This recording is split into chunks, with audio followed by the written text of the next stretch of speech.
Vamos a continuar resolviendo el problema. En el inciso C nos piden calcular el trabajo total realizado. Entonces, vamos a recordar un poco de teoría. Solamente realizan trabajo las fuerzas que se encuentran en el eje donde hay movimiento. En este diagrama de cuerpo libre, en el eje del movimiento, en el eje X tenemos tres fuerzas. Una que es positiva porque está apuntando en el mismo sentido que el movimiento. Las otras dos son negativas porque están apuntando en sentido contrario al movimiento. Esas tres fuerzas van a realizar trabajo. Entonces trabajamos con cada una de ellas. Lo que vamos a requerir es, de acuerdo a la fórmula, el trabajo es igual a la fuerza por la distancia. Requerimos saber las fuerzas y la distancia recorrida. En este caso, la distancia recorrida es 20. Desde el momento en que sube hasta la parte más alta, hemos calculado 20 metros, ¿verdad? Eso vamos a usar. Entonces, empezamos. En el eje del movimiento, primero vamos a trabajar con la fuerza F. Ese es el que realiza trabajo positivo. El trabajo de la fuerza F va a ser igual a la fuerza por la distancia. Reemplazamos esos datos. En vez de fuerza vamos a colocar su valor, 599.96 newtons. Y en vez de distancia vamos a colocar 20 metros. Multiplicando tendríamos que el trabajo que realiza la fuerza es de 11.999.20 newton por metro. Y en vez de newton por metro podemos anotar joules. Julios. El trabajo positivo es entonces de 11.999.20 joules. Ahora vamos a trabajar y vamos a calcular los trabajos negativos, que son dos. Primero nos concentramos en la fuerza de rozamiento. El trabajo realizado por la fuerza de rozamiento va a ser igual a la fuerza de rozamiento por la distancia. La fuerza de rozamiento en el inciso A lo hemos calculado 135.79 newtons. La distancia recorrida es de 20 metros. Multiplicando ambos valores tenemos que el trabajo que realiza la fuerza de rozamiento es de 2.715.80 newton por metro. Y en vez de newton por metro podemos anotar joules. Por lo tanto, el trabajo que realiza la fuerza de rozamiento es negativo 2.715.80 joules. Finalmente, vamos a calcular el trabajo que realiza el peso seno de 30. Es otro trabajo negativo también porque está apuntando en sentido contrario al movimiento. El trabajo que realiza ese peso va a ser igual al peso por el seno de 30 multiplicado por la distancia. Reemplazamos datos. El peso es de 784 newtons, ¿ya? Por el seno de 30 por 20 metros. Haciendo esa operación matemática tenemos que este trabajo es negativo 7.840 newton por metro. Y en vez de newton por metro anotamos joules. Este trabajo negativo es entonces de 7.840 joules. Finalmente, para calcular el trabajo total, lo único que hay que hacer es una suma algebraica. Anotamos primero el trabajo positivo y luego anotamos los negativos. El trabajo total va a ser igual entonces al trabajo realizado por la fuerza F, que es de 11.999.20, eso es lo que hemos calculado, menos el trabajo que realiza la fuerza de rozamiento, que es de 2.715.80, menos el trabajo que realiza el peso seno de 30, que es de 7.840.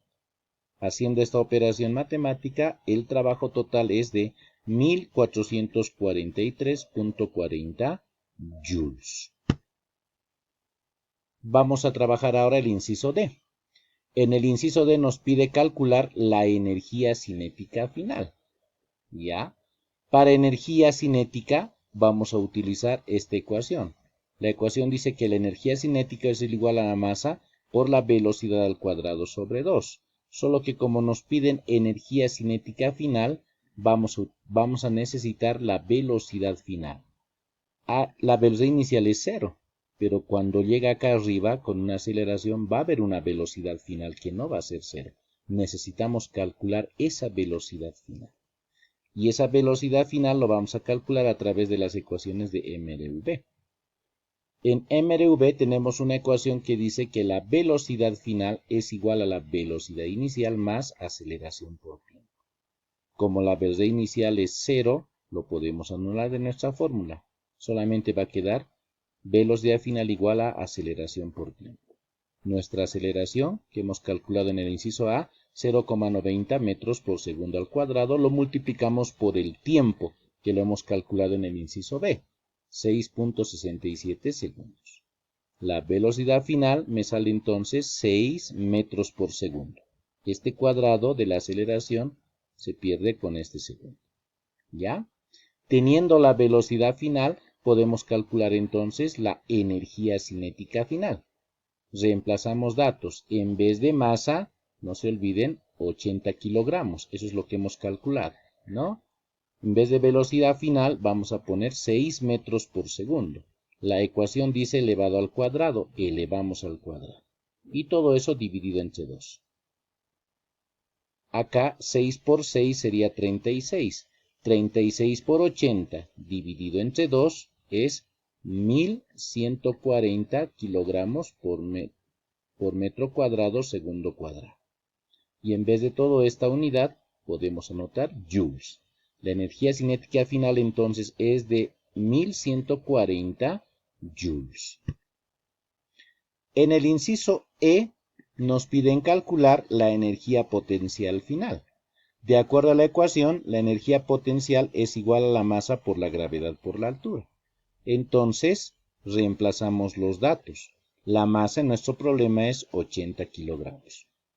La gravedad, nosotros conocemos este valor, 9,8 metros por segundo al cuadrado, ¿no? Y la altura que está subiendo el objeto es de 10 metros.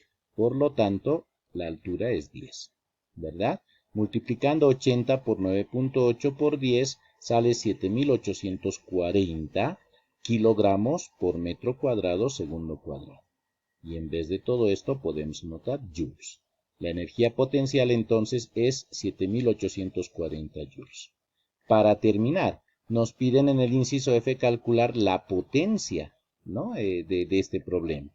No olvidemos que la potencia es igual al trabajo total o al trabajo neto dividido entre el tiempo. Estos datos ya los tenemos. El trabajo total lo hemos calculado en el inciso C, era de 1443.40 joules. Y el tiempo lo hemos calculado en el inciso B, ¿verdad? Que era de 6,67 segundos.